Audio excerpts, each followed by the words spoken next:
Magandang araw mga kababsi. Dito nga pala kami ngayon sa Tala River Park sa May Cavite. Naisipan namin na pumunta rito kasi balita ko mura lang daw ang entrance fee dito or ang maintenance fee nila. 30 pesos sa matatanda at 10 piso naman sa mga bata.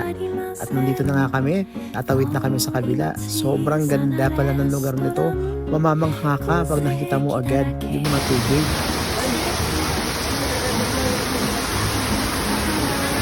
Sobrang lamig ng tubig dito at napakalinis. Dumadaloy siya agad. Pwede ka magpamassage dyan sa may hose na yan. Ang sarap. Sobrang lamig. Sulit ang bayad mo rito. Sobrang nag-enjoy nga kami rito mga kababsi. At ito, nilalaro ko yung anak ko dito. Kunyari nadulunod ako sa 2 feet. Diba? Tapos na nga kami maligo nito mga kababsi. Uuwi na kami. Kayo rin, mamasyal din kayo rito.